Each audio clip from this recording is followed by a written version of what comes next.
자, 2025년 12월 5일 금요일 녹음되고 있는 만화클래식 아마도 379편일 것 같습니다. 오랜만에 인터뷰로 돌아왔습니다. 오늘도 저와 함께 만화클래식을 이끌어주시는 망클 본체 정다빈 PD님 계시고요. 안녕하세요. 자, 오늘은 디지털 작업을 넘어 AI 시대로 넘어가고 있는 요즘에도 여전히 잉크와 펜촉으로 수작업 작업을 하시면서 사랑을 받고 계신 작가님이 계십니다. 레진 코믹스를 통해서 연재되고 있는 만화 발화의 1권 단행본을 얼마 전에 내신 영재영 작가님 모셨습니다. 안녕하세요. 안녕하세요. 네, 반갑습니다. 너무 유명한 분이시지만 간단하게 본인 소개 잠깐 부탁드리겠습니다. 예, 저는 지금 발화 1권을 출간한 흑백 만화를 위주로 작업하고 있는 영재영이라고 합니다. 반갑습니다. 작가님, 저희가 뵌 지가 한 3년 되나요? 횟수로 치면 한 3년? 네. 된 것 같아요. 그때 이제 레진에서 연재 들어가기 바로 직전이었나 그랬던 것 같아요. 맞아요. 그래서 그때 제가 계신 곳을 찾아갔었거든요. 네. 그랬더니 거기서 되게 발화랑 상관없이 그리셨던 여러 가지 그림들도 되게 많이 보고 아이도 그때 봤던 그 아기들 얼굴 그때는 많이 걸려 있었죠. 그때. 그런 것들도 다 기억나고 그랬었는데 3년 만에 뵙게 됐습니다. 어떻게 지내셨어요? 건강하게 잘 지내고 있고 네. 좀 많이 다 꿈 같아서 좀 얼떨떨한데 그냥 지나가고 있는 것 같아요. 너무 바쁘셔서 그러신 거죠? 바빠서도 그렇고 이게 시간이 너무 오래 걸린 데다가 너무 오래전부터 책 나오면 좋겠다 하고 저 여기 나오는 만화 클래식에도 너무 나오고 싶었거든요. 맞아요. 평소에 저희 들으신다고 네. 들었어요. 네, 얘기. 들으면서 막 그 재훈 작가님 나오기 시작하면서 막 나도 저기 끼고 싶다. 막 다운님 막 나오시는 거 들으면서 막 질투나고 너무 재밌겠다. 그러면서 항상 너무 막 들으면서 재미있어지면은 막 질투가 날 즈음에 이제 그만 들어야지 하고 그걸 너무 재미있게 항상 잘 듣고 있었는데 네. 그런 제가 원하던 거 꿈꾸던 거 바래던 것들이 책으로 제가 만들고 싶었던 게 나왔고 좀 너무 기쁘게 영광스럽게 이 자리에도 함께하게 되어서 그런 점들이 뭔가 하나씩 실현되고 있는 게 얼떨떨한 그런 기분인 것 같아요. 저도 이제 말씀드리자면은 그때 전에부터 이제 작업하시던 걸 쭉 계속 팔로잉 하고 있었으니까 1권 나오면 불러야지. 1권 나오면 불러야지. 1권 나오면 모셔야지. 이러고 있었는데 이번에 딱 나왔길래 제가 곧바로 DM을 했죠. 너무 기뻤습니다. 바로 해서 인터뷰 하시던데 저는 바쁘셔서 한 달 정도 있다가 나오실 줄 알았어요. 저도. 그럴 걸 그랬네요. 근데 지금이 딱 좋아요. 책도 지금 나왔고. 그쵸. 그래서 책이 나왔을 때 더 많은 독자님들도 좀 듣기에도 재미있으실 것 같아서. 그래서 모시게 딱 됐고. 평소에 저희 만화 클래식 많이 들어주신다고 아까도 말씀해 주셨는데 네. 역시 최재훈 작가 때문에 알게 되신 거죠? 아니요, 그 전부터. 그래요? 네. 만화로 이렇게 떠드는 채널이 없다. 이렇게 수다를 뭔가 많이 떠드는 거지. 많은 대화를 하는 채널이 없으니까요. 네네네. 그 전부터 많이 듣고 있었고 작가님들 인터뷰도 되게 많이 듣고 작가들 인터뷰를 들을 일이 잘 없으니까 많이 듣고 있었죠. 그러면 들으시는 것 중에 기억나는 에피소드나 뭐 제일 좋아하는 코너 이런 게 있을까요? 저희 코너가 많으니까. 일단 미학탐구에 제일 좋아하고 네네네. 그리고 최근에 좀 오늘 나오는 것 때문에 살짝 긴장이 돼서 이미 들었긴 했지만 오민혁 작가님 인터뷰도 한번 다시 들었고 근데 저 하고 싶은 만화전 작가님들 사전 인터뷰도 많이 작업하면서 다 들었었어요. 진짜요? 네, 너무 재미있었고 감사합니다. 약간 부러웠어요. 그 애프터 티파티 어쩌고 하는 팀이 계셔가지고 위클리 티파티. 네, 맞아요. 하는 TRP 팀. 하는 그 팀이 너무 부러워서 진짜 재밌게들 산다. 그 팀 수장이 인덱스 작가의 AS 코너 진행하는. 그렇군요. 그래서 그분이 다음부터 또 인디고라고 코너 하나 만들어서 진행을 진짜요? 하는데. 네. 다들 어떻게 열정이. 근데 이게 되게 놀라운 게 저희 방송 듣고 있어요 이렇게 하시는 분들한테 저희가 이렇게 질문을 했을 때 네. 코너명을 말하는 사람 처음이에요. 정말요? 이렇게 술술 나오는 술술 나오는 사람이 처음이라서 까지는 아닌 것 같지만. 너무 감사하다는 말씀 드리고요. 그리고 그 만화 그 채널 운영하시는 채널이 아니라 만화 소개하시는 것도 너무 잘 듣고 있고. 망가다? 네, 망가다. 아. 망가다에서 작가님들 이름이 기억이 안 나네요. 들을 때마다 다비님으로 제가 아는 그 작가님들이 그쵸. 나오면은 이거 다뤘구나 하면서 되게 관심 있게 듣고 있고 그렇습니다. 감사합니다. 이렇게 작품에 만화 클래식에 대해서 얘기를 했을 때 곧바로 이렇게 얘기를 해주시는 분이 너무 애청자입니다. 감사합니다. 앞으로도 많이 들어주시고요. 네. 자, 어쨌든 오늘 이번에 작가님 새로운 책이 나와서 이 책에 대해서 한번 얘기를 좀 해보면 좋을 것 같은데, 작가님 인스타 영상을 보다 보니까 얼마 전에 올리셨던데, 근데 이게 전문 용어로 야마라 그러죠. 문구도 잘 만드시는데 만화책 한 권 만드는데 걸리는 시간 5년이라는 문구와 함께 뭘 자꾸 이렇게 만들고 자꾸 뭐 하는 원고를 팔랑팔랑거리는 그 영상을 봤는데, 네. 그러면서 나오게 된 작품이 이번에 레진에서 나오게 된 바라, 책으로 나오게 된 작품입니다. 물론 레진 코믹스 가서도 보실 수 있고요. 이 바라라는 작품이 어떤 작품인지 간략하게 좀 소개를 좀 부탁드릴게요. 바라는 트라우마를 가진 사람의 심리를 조금 더 되게 집요하고 치밀하게 흑백으로 만화로서 구성을 해본 사이코 드라마입니다. 트라우마에 대해서. 네, 트라우마를 가진 사람의 그 마음속에 해결되지 않은 미해결된 과제라고도 하는데, 정서적인 상처가 어떻게 한 개인을 좀 파괴적인 상태로 이끄는가, 그리고 그것이 어떻게 회복되어 가는가에 대한 내용을 다루고 있는 만화입니다. 근데 이 작품 보면서 제가 느끼는 거지만은 네. 그것들을 너무 이제 이미지적으로 잘 표현해 주고 계신데, 문제는 네. 문제일 수 있지만 이게 다 손으로 그리시는 거잖아요. 물론 디지털도 손으로 그립니다만 어쨌든 네. 펜촉을 들고 잉크로 해서 그리시는 거잖아요. 아날로그 방식으로. 네. 근데 이미 그걸 너무 잘 하고 있는 재훈 작가님이 항상 계시니까 딱히 이게 막 그렇게 특별한진 모르겠어요. 2명밖에 없어. 한국엔 진짜 없죠. 뭐 약국 작가님도 계시고 너무 잘하는, 사토님도 디지털이긴 하지만 너무 잘하는 또 작가님들 많으셔서. 근데 뭐 짧은 작품을 하거나 단편 작품을 하거나 혹은 뭐 일러스트를 그리거나, 물론 그분들이 작업하는 건 당연히 힘들지만 네. 연재 만화를 그죠. 이렇게 선택하신 이유가 네. 이걸 고집하시는 이유, 이거는 고집일 수 있거든요. 좋은 의미에서. 그쵸. 물론 이렇게 수작업을 고집하시는 이유가 어떤 부분이 있을지도 좀 궁금해요. 제가 그러니까 미대를 나왔다 보니까 네. 그런 작업적인 도구에 있어서의 선택도 당연히 포함이 되는 것 같고, 처음에는 만화 쪽에서 시작하신 게 아니군요. 항상 만화를 그려야겠다라는 생각은 있었는데 그냥 뭐랄까, 미대를 가면 간지날 것 같으니까 미대를 가야지라고 생각을 해서 만화과를 안 갔어요. 그럴 시절이 있죠, 사람마다. 네, 예술병, 뭐 홍대병 약간 네. 그렇게 말할 수도 있는데, 그래서 미대를 갔고, 미대를 가면 또 어쨌든 간에 그 바탕이 된다라고 생각을 했거든요. 기초적인 뭔가 그럴 수 인문학적인 있죠. 소양과 미학적인 그런 감성을 키울 수 있을 거라 생각해서 갔고, 한량처럼 지내면서 거기서 이제 시간을 족치면서 만화를 구상을 하고 그런 시간을 보냈었죠. 그래서 근데 미대를 가서 좋았던 게 그 이따 질문 그 답변 드릴 내용들에도 포함이 되는 거긴 한데, 그 미대에서 배운 것들이 되게 제 작업에 많은 영향을 미쳤다고 생각을 해요. 근데 미대 때문이기보다는 그래서 작업에 대한 도구의 속성이나 그 도구를 선택했을 때 그 매체가 저에게 또 다시 주는 어떤 느낌? 그런 감각이랑 제가 더 깊게 들어갈 수 있는 요소들? 그러니까 그냥 어떤 작품이 완성되는 걸로 끝나는 게 아니라 네. 그걸 작업을 할 때 작가에게 어떤 영향을 다시 미치는가, 깊게 몰입할 수 있는가, 그런 게 되게 저한테는 중요했던 것 같아요.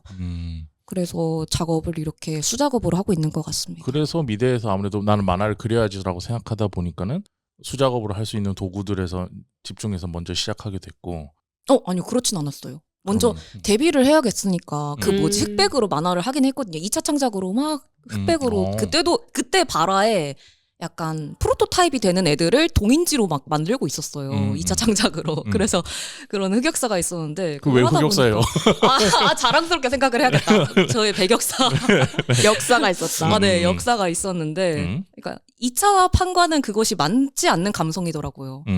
그래서 그렇죠. 네. 그리고 당연히 그렇게 맞지 않는 감성을, 왜냐면 2차 창작에서는 거의 그 캐릭터들 간의 L로 시작해서 L로 끝나는 게 주 감성이잖아요. 네. 근데 저는 L이 없거든요. 이 바라에서도 그렇고. 그냥 L은 없고 캐릭터들을 쓴다. 이거에 더 강한 사람이기 때문에. 그래서 전달하고자 하는 메시지 위주이다 보니까 너무 힘들더라고요. 돈이 안 되니까. 뭐 어떻게 벌어야 되는 걸까 싶어서 일단 그럼 데뷔를 해야겠다 하고 그럼 데뷔를 하는 방법은 제일 빠른 거는 웹툰이겠고 그래서 컬러 작업으로 바로 들어가서 네이버에서 11미를 연재를 했었죠. 처음에 그 연재. 그럼 네. 작화만 담당하셨던 맞아요. 거죠. 그래서 빨리 데뷔를 해야겠다 싶어서. 그럼 그거 하시고 나서 이 트라우마라는 소재를 가지고 네. 이 바라라는 작품을 해야겠다라고 이 소재를 가지고 이 만화를 그려야겠다라고 생각했던 이유도 좀 들어보고 싶어요. 일단 제가 이런 류의 작업과 영화와 작품들을 되게 좋아하고 그런 뭐랄까 미대뿐만이 아니라 저라는 사람이 그렇기도 한데 제가 그거라는 걸 최근에 알았거든요. HSP라고 아십니까? 그건 뭐예요?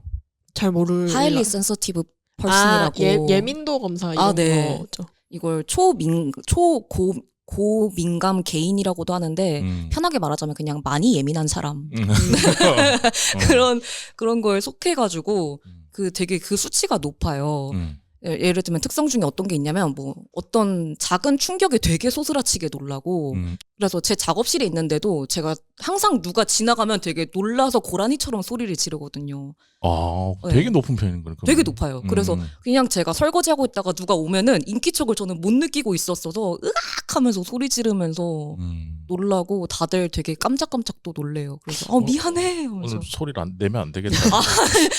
갑자기 조용히. 없던 것이 나타나면 되게 놀래고 그리고 사람의 표정이나 그걸 되게 감정을 그 순간적으로 포착하는 게 그게 너무 높거든요. 그러니까 되게 동화가 잘 돼요. 그 사람의 어떤 기분이나 감정에. 그래서 되게 많이 피곤하고 기운이 빨리고 약간 그런 편인데 그런 면에서 약간 그런 깊은 감정을 다루는 작품들을 되게 좋아했어요. 회화에서도 그렇고 영화에서도 그렇고 되게 무거운 감정들을 다루는 작업들. 예를 들면 미스테리어스 스킨이라던가 브라더스라던가 뭐 그런 그을린 사랑이라던가 너무 좋아. 너무 좋죠. 그래서 이제 그런 드리블레브 짱. 너무 짱이죠. 어라이벌도 되게 좋아했고. 어라이벌. 뭘 좀 아시네. 어라이벌. 그렇죠. 혹시 이것도 아시나요? 컨택트라고 하는 애들 있으면 진짜. 네. 근데 이건 잘 모르실 것 같은데 그레이트 뷰티라는 작품도 있고. 그레이트 뷰티는 잘 몰라요. 사막 예전에 엄청 옛날에만 좋습니다. 사막에서 막 하는 그것까지 다 봤는데 어쨌든 네. 또 최근에는 나왔던 그 콘클라베 그런 작품들 위주로 되게 좋아하다 보니까 그런 감정을 그러니까 약간 에반게리온에서도 제가 좋아하는 거는 신지가 그냥 절규하는 장면만 반복 재생하거든요. 감정이 폭발하는. 네.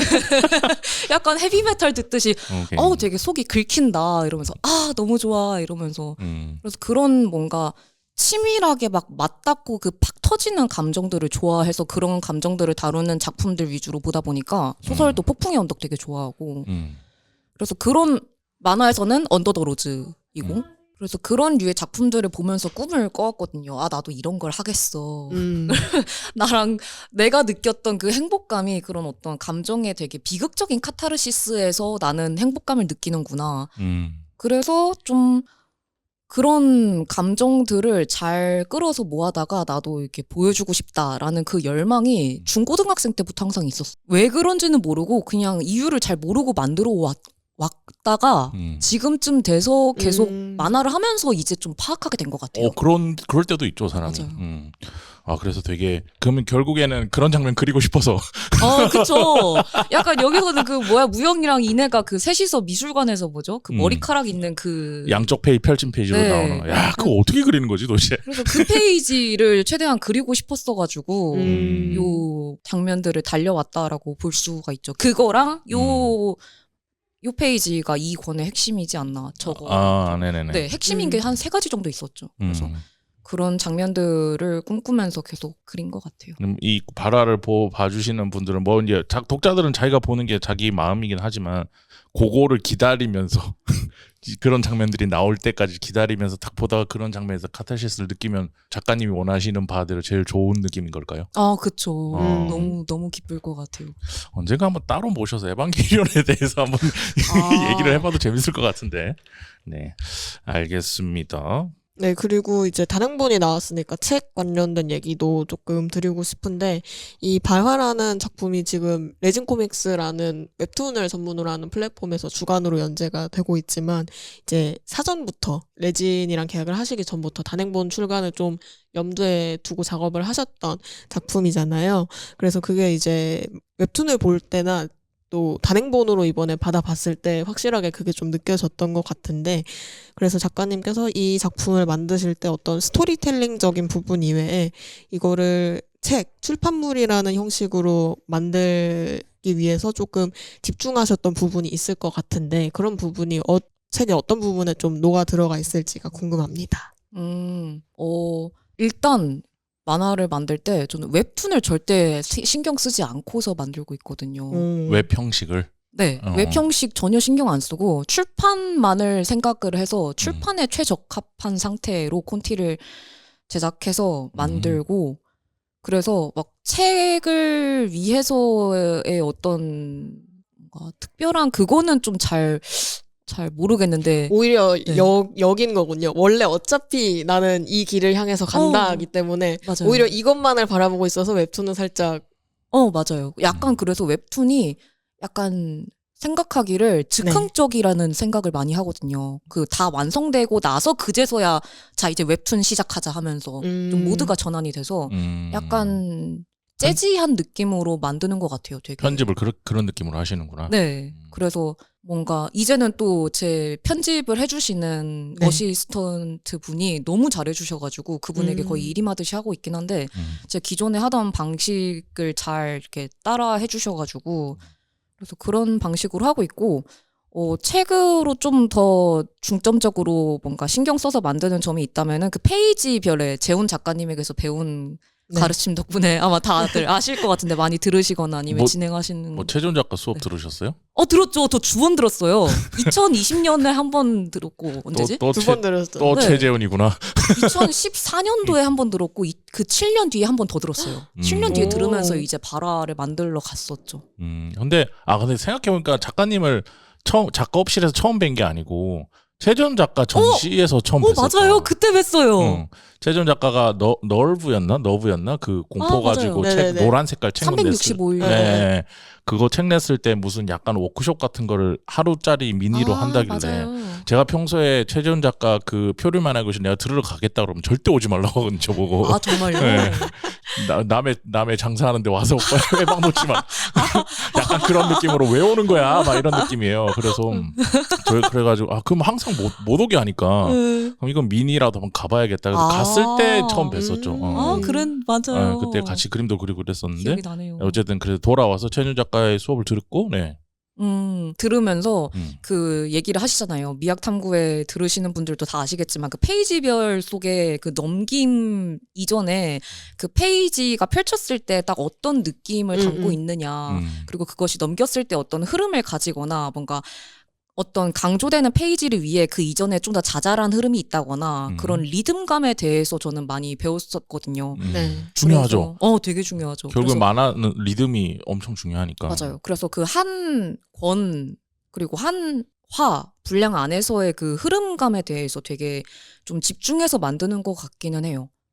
그런 점에서 좀 책으로 완성이 됐을 때 이런 느낌으로 읽히길 바래라는 식으로 생각을 해서 좀 설계하는 것 같습니다. 그래서 그런지 제가 발화를 레진 코믹스에서 웹툰으로도 먼저 보고 있었는데 이제 책을 받아보니까 웹툰으로 감상했을 때보다 몰입도가 더 높다고 저는 느껴졌거든요. 근데 특히 이제 웹툰으로 봤을 때는 이 임팩트 있었던 부분이 일부 중에서는 그 인해가 무너지는 거를 다룬 1권 중후반 분량이 저는 되게 인상적이었었는데, 단행본으로 봤을 때는 그것도 물론 임팩트가 있었지만 어떤 작가님께서 의도하신 출판 연출이 좀 눈에 띄어서 그런지 초반 회차의 임팩트가 웹툰 버전보다 좀 더했던 것 같아요. 예를 들어서 뭔가 프롤로그 분량인 검은 양에서 현관에선 되게 날 서 있는 인해의 모습으로 그 분량이 끝나는데, 다음 페이지를 딱 넘기면 또 1화가 시작되고 대학에 갓 입학해서 프롤로그 때랑은 분위기가 완전 다른 좀 더 어린 인해가 나오거든요. 그런 분위기가 반전되는 거를 딱 한 페이지 넘기면 느낄 수 있다거나, 그런 게 되게 저는 인상이 깊었던 것 같고, 그리고 그렇게 만화를 만들기 위해서는 어쨌든 작업을 하시다 보면은 출판 만화 연출을 보다가 웹툰 연출을 또 재즈하게 모셔야 되는 순간이 있을 것 같은데, 그런 순간이 오면은 좀 어떤 어려움이나 즐거움이 있는지도 저는 좀 들어보고 싶었던 것 같습니다. 아, 네. 그 항상 작업하면서 그 트위터에도 제가 SNS에도 항상 그 회차마다 막 올리는 내용들이 있는데 그 예를 들면 아까 말씀해 주셨던 그 이내 페이지에서 그 장면은 원래 그 출판 만화로 작업하는 이 원고로 했을 때는 없었던 장면이었거든요. 근데 이게 웹툰으로 연재가 되면서 그 저희 서정 PD님이랑 뭔가 이 넘어올 때 프롤로그에서 1화로 넘어올 때 그 단계에 뭔가 조금 더 매끄러운 게 추가되면 좋겠다. 그러면서 이거는 웹툰을 하다 보니까 웹툰으로 어떻게 더 매끄럽게 넣을 수 있을까를 얘기를 하면서 원래는 그 딱 둘이 대치되는 그 동시에 나오는 페이지가 없었거든요. 그런 문을 열고 들어온 이내와 그 1학년 때의 이내가 원래 그 1학년 때의 이내가 없이 그냥 장면이 막 시작되는 거였는데 거기서 그러면은 문을 닫고 들어왔었으니까 그럼 그 과거로 딱 오버랩 해가지고 그 연출을 중간에 문자를 하나 넣고 내려오면은 되게 좋을 것 같다라고 웹툰식으로 먼저 생각한 다음에 그러면은 출판으로는 이렇게 탁탁 넣으면 되겠구나라고 해서 그런 식으로 웹툰 연출을 한 게 출판 쪽으로 들어와서 되게 재미있게 잘 들어간 예시였던 것 같아요. 아, 이건 반대의 경우네, 완전히. 네, 맞아요. 편집자 분이 훌륭한 분이시네. 아, 저희 너무 멋진 서정 분이에요. PD님 진짜 너무 저의 최고의 PD님이십니다. 혹시 그럼 지금 질문에 대해서 반대의 경험을 얘기를 하신 거잖아요. 웹툰 네. 쪽에서 영향을 해서 출판에 훨씬 더 좋은 효과가 난 거. 네네. 혹시 반대의 경우는 없나요? 이거는 출판을 위해서만 준비한 연출이야 하면서 다 이렇게 말했는데 네. 웹툰에도 이걸 웹툰에 딱 넣게 넣어봤더니 되었다. 확 이렇게 찢었다 막 이렇게 되는. 그런 게 너무 많았어가지고 너무 많았어서 그래서 기억이 좀 불러오는데 그 중에 뭘 골라야 되는 거지? 뭘 1권에 해야 있는 될까? 장면을 해주시면 좋을 것 같아요. 아, 우리가 네. 지금 1권 얘기를 하고 있으니까. 그리고 아무래도 그림이 너무 이렇게 네. 좋은 의미로 묵직하니까 딱 봤을 때 그런 드라마랄까 뭔가 힘 줘야 될 그림을 할 때는 이게 너무 좋다고 저는 생각하거든요. 작가님 그림체가. 그렇습니다. 너무 많은데 그 중에서 근데 좀 어려웠던 건 있었어요. 예를 들면 출판에서 그 가로로 네. 나오는 예를 들면 신입생 1화 시작하는데 그 학교로 올라오는 컷에서 요 부분들에서 가로로 긴 컷들이 조금 많이 늘어져 있거든요. 네. 그래서 그런 게 좀 가로로 화면을 돌려서 배치해야 되는 그런 것들이 좀 웹툰으로 넘어갈 때는 아쉬운 부분들이 있었는데 웹툰으로 넘어와서도 좋았던 거라고 하면은 예를 들면은 109페이지? 109페이지 이 부분이 어떻게 연출이 되었었는지 잘 지금은 기억이 안 나는데 만약에 다른 회차를 생각했을 때 제 스타일이라면은 이 이내가 작품을 보면서 이걸 되게 좋아하거든요. 그 외 작품 제가 아까 언급했던 영화나 네. 그런 좋아하는 작품들을 볼 때 제가 느끼는 감정이기는 해요. 약간 깊은 몰입감을 느낄 때 그 세계로 따로 빠져나가는 듯한 느낌? 그래서 그런 느낌이 출판에서는 이렇게 좀 담백하게 느끼고 넘어갈 수 있는 거를 웹툰에서는 좀 더 한 컷 한 컷 몰입해서 보실 수 있다 보니까 그런 걸 좀 감정을 붙잡아 두기에 되게 유리한 것 같아서 웹툰이 그런 것도 되게 좋았고 또 그 머리카락 페이지 있죠. 이제 머리카락 190. 페이지 하면 다 알아요. 네. 너무 이내랑 상징적인 우영이가 장면이라. 셋이서 그 이 공간 안에 들어가는 게 여기선 가로로 되어 있는데 이게 세로로 네. 웹툰으로 장악력이 있으면은 그 세로 스크롤에서도 이 정도의 길이감을 줘야 될 것 맞아요. 같은 그죠, 거예요. 그죠. 그래서 편집을 따로 그리면서 이 위에 따로 더 추가해서 그리는 식으로 약간 덧대서 작업을 하거든요. 웹툰에서는. 이 장면은 이제 웹툰에서는 못 봐서 그런데 거기에는 더 위쪽으로 이제 스크롤 형태로 길게 돼 이제 있나요? 네. 내려오죠. 네. 그래서 길게 하면서 그 안으로 뭔가 덧처럼 잡혀 있듯이 약간 그런 식으로 가다 보니까 그런 데서 좀 웹툰만의 느낌을 주기 위해서 변형을 하는데 그걸 하고 나면은 쾌감이 끝나고 나서 찢었다 이런 느낌으로. 네, 그 애기 컷도 그렇고 그 프롤로그에서 애기 그림을 네네. 얘네가 막 찢잖아요. 그리고 거기는 이게 이미 다 완성이 되어 있는데 스크롤에서는 심지어 이걸 편집하면서 너무 좀 약간 뭔지 아시죠? 이렇게 하면서 이 흐름이 가로로 다 되어 있거든요. 네네. 근데 이걸 세로로 돌린다고 하면은 얘네가 다 이렇게 엎어지잖아요.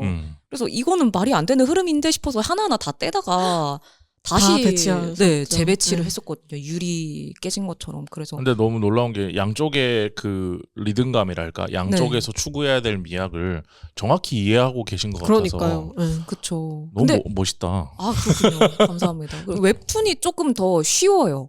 왜냐면 방향이 하나니까. 연출에 그쵸. 그런 그러니까 서사적인 연출 말고 이제 네. 그 화면을 보여주는 연출에서는 그런 면이 좀 있죠. 아 그쵸. 음. 그래서 약간 이미 출판해서 잘 해놓은 것을 어떻게 좀 더 잘 이거를 풀어야 되나가 고민이면은 그 고민은 쉽게 해결이 되는데 그걸 해결해내는 방식이 너무 번거롭고 너무 귀찮고 근데 해내면 잘 되는 좋은 결과인 걸 항상 알고 있다 보니까 그냥 해야지 하면서 근데 그 과정을 되게 즐기시는 것 같아요. 지금 보니까. 아, 네, 되게 그 마지막 변태라고 생각해요. 아까 얘기했던 뭐 작가는 다 변태죠. 근데 그 마지막 쾌감을 위해서 그거를 딱 해내는 과정을 되게 그러니까요. 은근 즐기시는 것 같은데. 귀찮다고 안 하시는 게 아니고 다 하시잖아요. 맞아요. 해내야만 하지 않으면 그것 때문에 잠을 못 자요. 집에 못 가고 막 샤워하면서도 계속 그 생각 나고 막 빨리 가서 이거 해야 되는데 저거 해야 되는데 하고 그걸 할 생각에 너무 설레고 재밌고 재밌겠다 막 이러면서 설레는 마음으로 항상 있는 것 같습니다. 말씀을 너무 잘해주시네요. 그러니까 아까 아유. 지금 놀라는 지점 중에 하나가 뭐냐면 이렇게 축구 선수한테 축구가 뭐야라고 물어보면 축구 선수가 축구에 대해서 잘 얘기를 하겠냐고 플레이를 하는 사람이니까. 그죠. 그냥 내 축구로 보여줄게. 내가 하고 보여줄게. 뛰쳐나가지.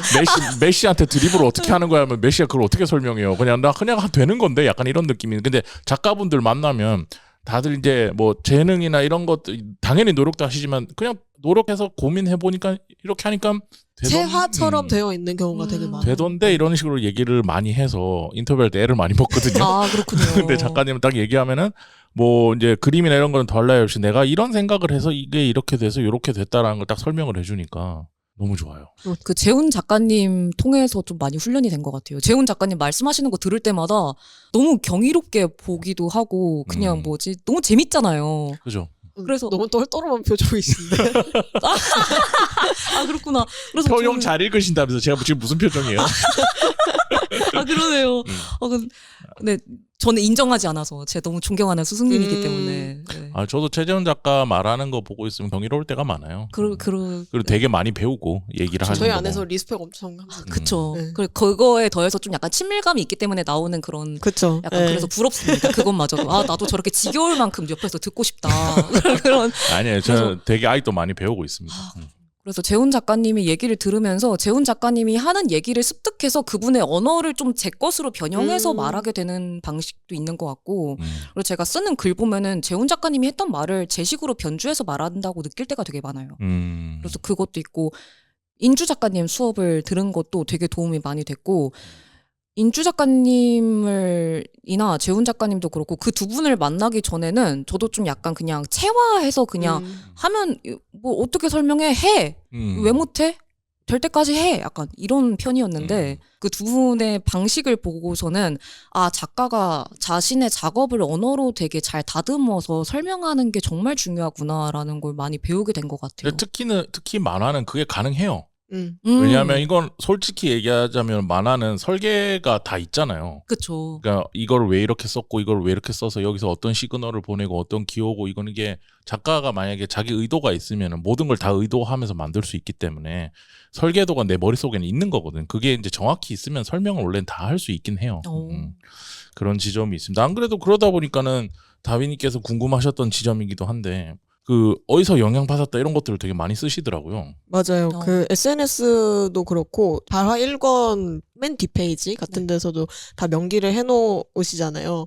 뭐 어떤 작품을 보고 이 장면에 영향을 받았고 이 작품에 인용한 이 사진은 뭐 원본이 이런 것이다라고 다 언급을 해주시는데 작가님께서 그래서 다양한 작품에 되게 긍정적인 영향을 받으시고 또 그 사실을 되게 가감없이 드러내는 창작자이신 것 같은데 사실 그래서 그 태도가 다시 SNS를 통해서 뭔가 작품에 사용된 이런 연출 기법이나 이런 창작 과정, 이런 연출을 할 때 어떤 생각으로 했다 하는 거를 되게 투명하게 공개하시는 거하고도 연결이 좀 된다고 생각을 했는데 그렇게 영향받은 거에서 또 나의 언어로 그걸 바꿔서 창작하는 거를 꾸준히 공개를 하고 계신 이유 같은 것이 좀 궁금했습니다. 방금 살짝 대답이 된 것 같기는 하거든요. 사실 박인두 작가님하고 최재원 작가님한테 배워서 조금 그렇게 되었다라고 말씀을 해주셨는데 맞아요. 그래서 배워서 영향을 받아서 그런 것도 있는데 제가 이렇게 열심히 뭔가 막 제 만화에 대해서 뜯어서 얘기하는 제일 큰 이유는 외로워서 이기도 하고 좀 내 만화 좀 제발 봐줘라. 그 뭐랄까 여기서 외롭다는 건 작가로서 외롭다는 거죠? 작가로서? 그렇죠. 작가로서 내 트라우마를 나눌 수 있는 작가를 만나지 못해서 영원히 외로운 이런 느낌인가요? 아니면은 그렇게 작가로서 누군가를 만나고 싶다라는 느낌보다는 작가는 작품으로 말을 하잖아요, 일단. 네. 근데 제 만화가 그러니까 레진 코믹스가 지금 덧글이 막 생겼는데 덧글이 없었잖아요. 맞아요. 없어서 내 진짜 만화가 생긴 지 얼마 안 됐죠. 네, 지금 닫고 있는지 모르겠는 거예요. 내 만화 보는 사람이 있긴 있는 거야? 약간. 그런 고립감이 있지. 네, 너무 심해가지고 그러니까 네이버에서 연재를 했었으니까 그때는 댓글들이 막 뭐 100개 뭐 200개 막 뭐 1000개 막 달려요. 근데 레진에 오니까 되게 아무 메아리가 없는 느낌인 거예요. 그래서 되게 허허벌판에 뭔가 나 혼자 외치고 있는 느낌이다. 그리고 외치고 만화가 좀 자체가 되게 좀 뭔가 되게 날 것의 어떤 감정과 그런 네. 것을 담고 있잖아요. 좀 그런데 나는 이렇게 그 만화도 그렇고 자신의 창작을 내보일 때 되게 어떤 내밀한 어떤 속내도 같이 담겨가지고 작품에 드러나기 마련인데 저는 이렇게 발가벗고 강장에 이렇게 하면서 섰는데 아무도 놀랍게도 관심이 없었다 약간 그런 것처럼 그래서 보는 사람이 없나? 약간 그 생각을 되게 많이 했었어요. 그래서 이렇게 열심히 하고 있다. 제발 좀 봐줘라. 그런 마음도 있었고 그리고 아까 저희가 영화 얘기하면서 되게 재밌게 얘기했잖아요. 그쵸. 어라이벌. 네. 이거에는 저는 약간 그 덕후의 마음이 있다고 생각을 하거든요. 누군가 내가 좋아하는 것을 같은 아는 사람이 만났을 때 그 감성이 너 그거 알아? 하면서 막 되게 반가운 다 마음. 있죠. 그런 건. 그래서 약간 그걸 좀 더 공유하고 싶은 마음이 큰 것 같아요. 그래서 원래 부록 페이지가 30페이지가 넘었었어요. 진짜요? 부록만. 네, 부록만. 제가 어떻게 하고 싶었냐면은 그 이내가 이렇게 그 머리카락 장면이 트라우마 되면서 그 다시 작업실에서 발표를 하고 상기하면서 그 발작처럼 일으켰을 때 그 장면이 원래 2페이지로 얼굴을 감싸는 장면이 있었어요. 근데 그게 에반게리온에서 그 신지 되게 유명한 절규 장면 있잖아요. 네네네. 거의 그걸 오마주해서 원래 한 페이지를 통으로 차지했는데 그 표정이 너무 부담스러워서 좀 잘랐거든요. 3분의 1 정도로. 그래서 그런 잘린 부분이 아쉬우니까 그걸 한 페이지로 다 넣고 에반게리온의 이 장면이 오마주야 하면서 저는 막 어때 하면서 약간 그런 거를 또 다 공유를 하고 싶으신 마음이 있었던 거군요. 약간 나 이 작품에서 이게 너무 좋았고 막 이 작품에서 이걸 되게 좋아했고 그 뭐지 이내가 무영이랑 그 작품에서 미술관에서 같이 있는 그 장면도 한 서너 페이지 자체가 그 토요다 테치야의 언더커런트 여기서부터 한 이 뒤에 한 6, 7페이지까지가 좀 약간 오마주를 하고 있거든요. 그래서 그걸 다 담을 수는 없겠지만 토요다 테츠야의 이 장면을 나는 정말 사랑해. 너희도 알아줘. 어때? 너는 이거 좋았어? 약간 생각보다 그 작가를 아는 사람도 잘 없어요. 맞아요. 되게 아는 사람들은 알아요. 그래서 알죠. 네, 그걸 너무 만나면 반갑고 지금 저희 나가서 꺼내올 수도 있어. 부록을 봤을 때 그 아는 사람들은 그랬구나 하면서 약간 그 반가운 마음이 있을 테니까 그래서 평소에 약간 그런 약간 제가 영감 받아왔던 여러 가지를 그냥 그런 작품으로 소통을 했지만 그것이 정말 닿을진 잘 모르겠어서 좀 더 확실하게 한 번 더 소통을 하고 싶은 그런 소통에 대한 절실한 마음이 있어서 그런 식으로 좀 다 얘기를 계속 뭔가 끄집어내고 하는 그런 것 같아요. 그게 근데 그런 소통하고 싶다라는 생각 때문인지 그런지 몰라도 네. SNS 활동을 정말 열심히 하셨잖아요. 정말 왜 그렇게 됐는지 모르겠어요. 힘들어요. 왜 17개 채널을 네. 운영을 하고 있는 건지. 지금도 되게 열심히 하고 계시고 인스타는 들어가면 일단 팔로워만 20만 명이고 근데 이런 말 외람되지만 처음에는 이렇게 많지 않았거든요. 저희 만날 때는 맞아요. 한 1.2만 이랬던 것 같아요. 근데 어느 날 저도 바쁘니까 눈 깜짝할 사이 순식간에 뭔가 갑자기 음. 이분이 영상에 영어를 쓰기 시작하더라고요. 그거는 이제 글로벌화가 되고 있다는. 이걸 왜 쓰고 있지? 그러니까 작가님 무시하는 게 아니고 그래도 이게 시간이 필요하잖아. 이게 다 시간이 들어가는 작업인데 왜 영어까지 하고 계시죠? 들어가는데 10년만인 거야. 그 몇 달 사이에 내 기억이 맞다면. 그래서 축약돼서 몇 년이었을 수도 있는데 어쨌든 전 몇 달처럼 느꼈거든요. 확 이렇게. 그래서 와 이분이 이제 우주로 가는구나.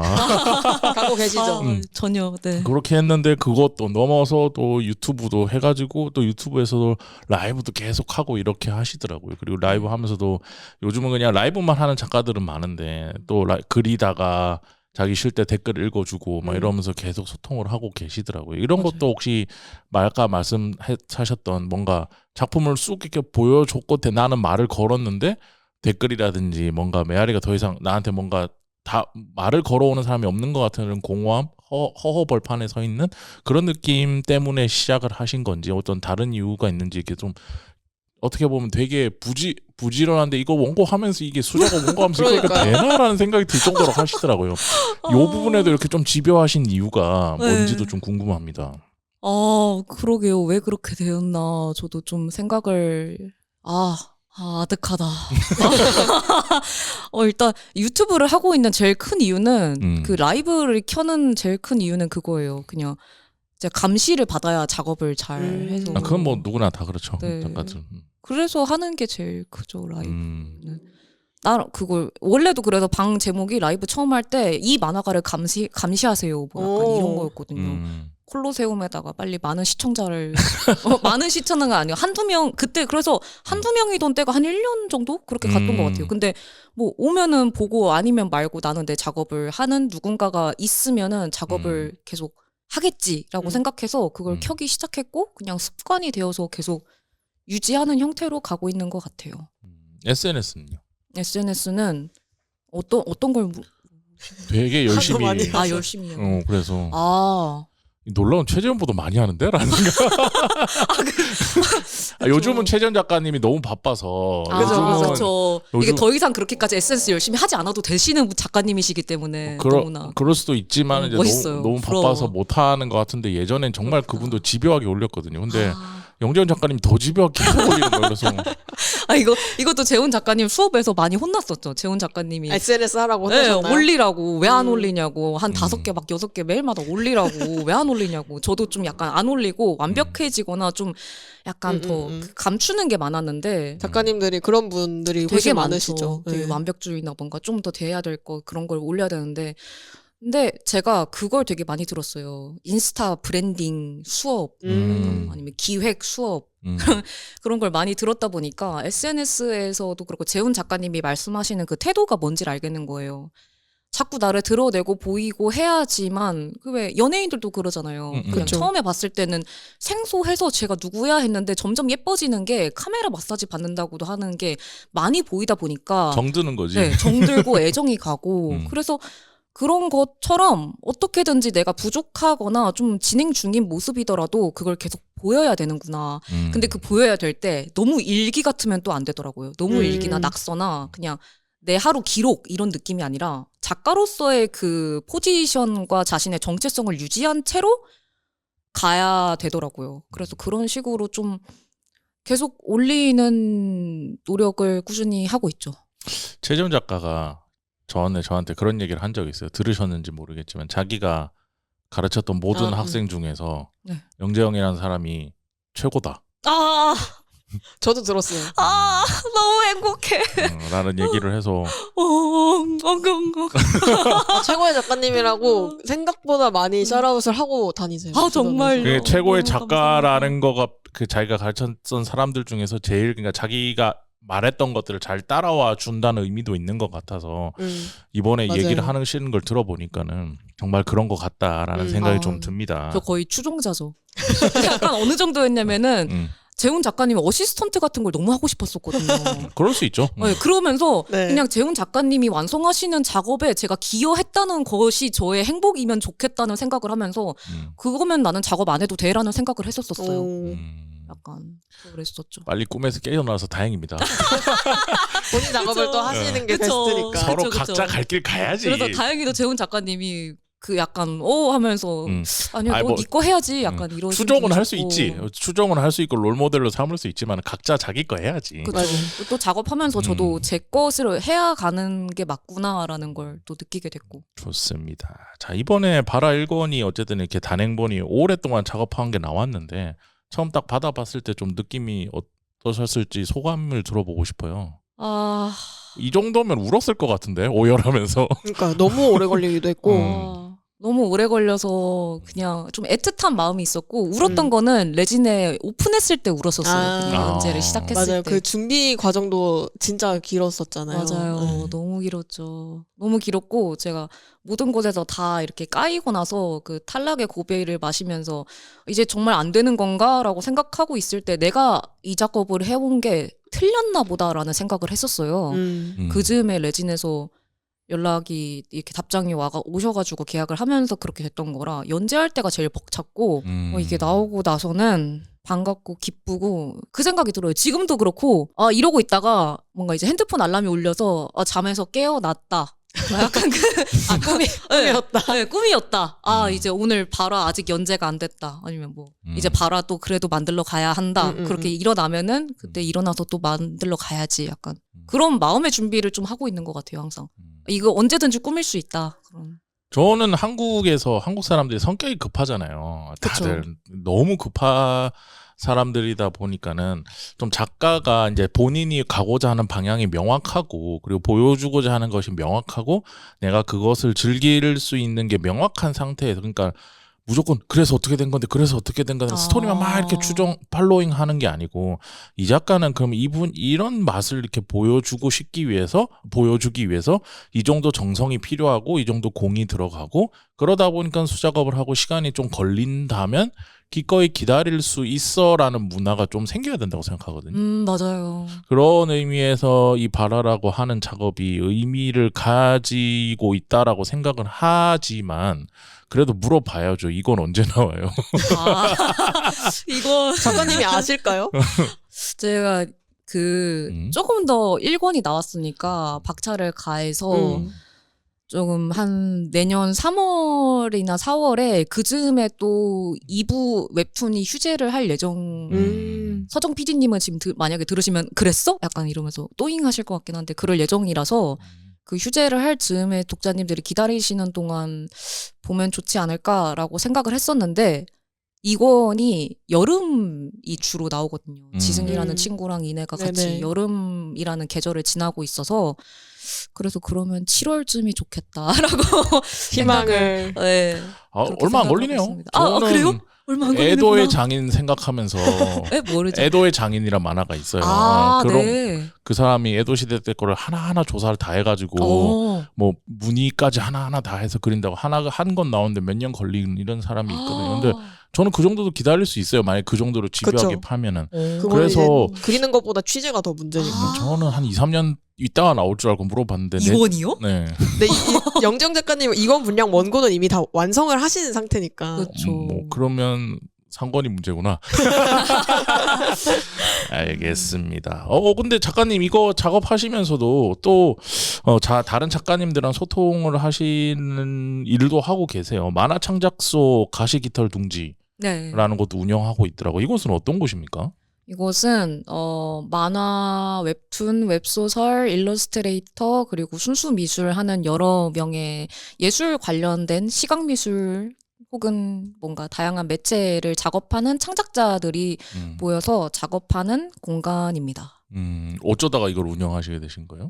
원래 3년 전에 배웠던 그 작업실이 거기서는 저도 제가 그 운영하는 언니가 있고 저도 거기에 들어간 사람 중에 한 명이었는데 이제 그 작업실 운영이 어려워져서 닫으면서 거기서 같이 있던 10명의 사람들이 우리 그럼 다 뿔뿔이 흩어지나 봐. 어떡하지? 하면서 근데 저는 그 같이 있는 시간들이 너무 좋았거든요.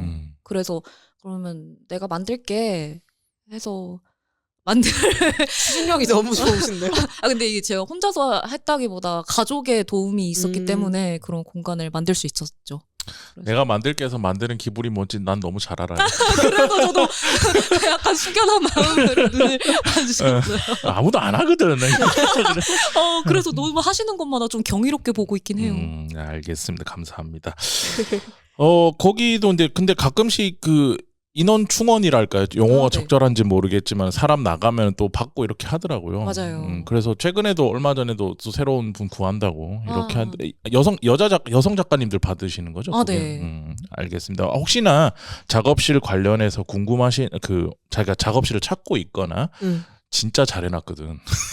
지금 추가로 덧붙이자면은 연말이라서 다들 좋은 소식이 있어가지고 그 회사와 뭔가 계약이 됐거나 새로운 이직이 뭐 성공했거나 하셔가지고 지금 자리가 딱 3자리 났거든요. 그래서 관심 있으신 분들은 제가 이미 대기가 또 대기를 걸어놓으신 분들이 많으세요.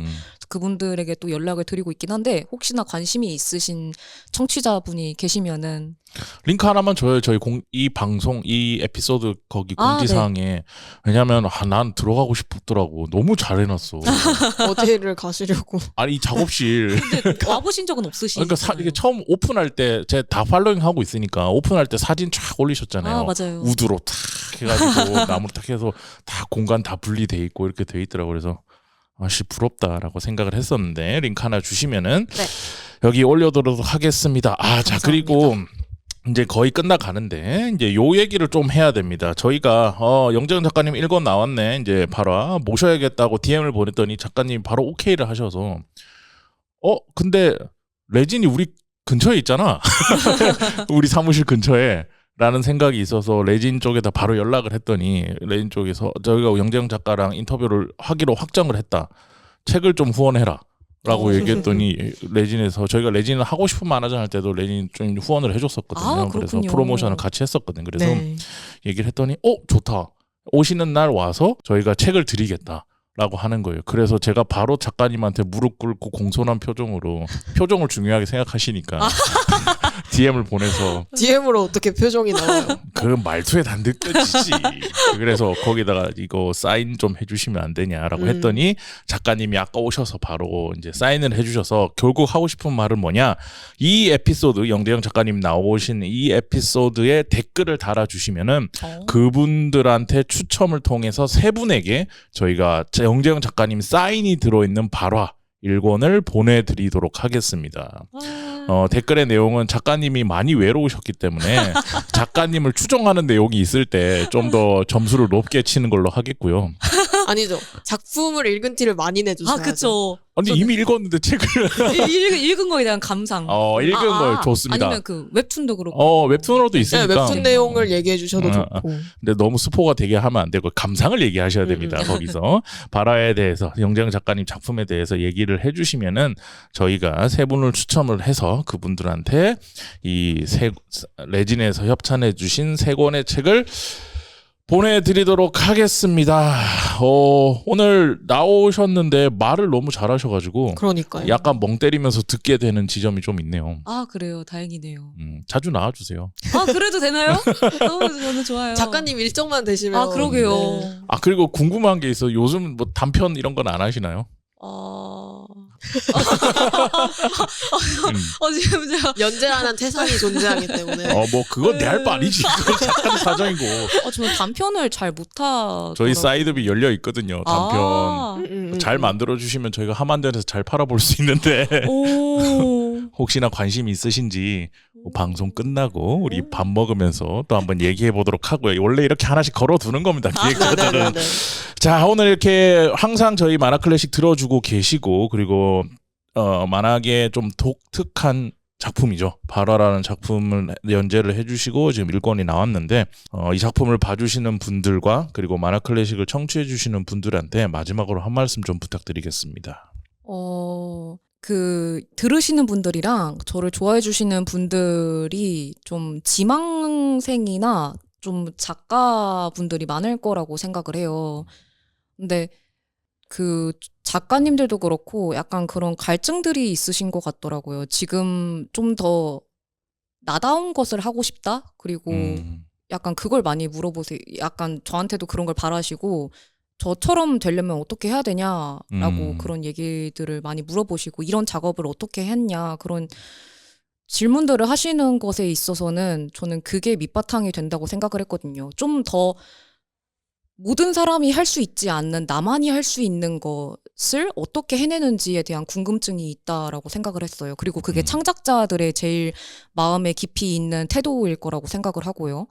그래서 좀 그런 길이 저는 재훈 작가님을 보면서 좀 용기를 얻고 많이 따라올 수 있었는데 저도 아직 많이 해나가는 중이지만 제가 작업을 꾸준히 하고 있다는 것에서 용기를 많이 느끼고 있어서 그게 고맙다라고 말씀해 주시는 분들도 계셨거든요. 그래서 저도 같이 그걸 해나가고 있는 과정이고 잘 모르겠지만 제가 그런 걸 해나가는 게 좀 많이 용기가 되고 응원이 된다면은 같이 꾸준히 제가 응원할 테니까 본인이 원하는 작업을 좀 더 용기 있게 얼마든지 하셔도 응원해주고 받아주고 좋아해주는 사람들이 있을 것이다라는 말을 좀 하고 싶었습니다. 그래서 좀 더 걱정하거나 두려워하지 말고 자기가 하고 싶은 작업 얼마든지 자유롭게 해주시면은 저는 그런 거 보는 게 너무 즐겁거든요. 그런 작업들이.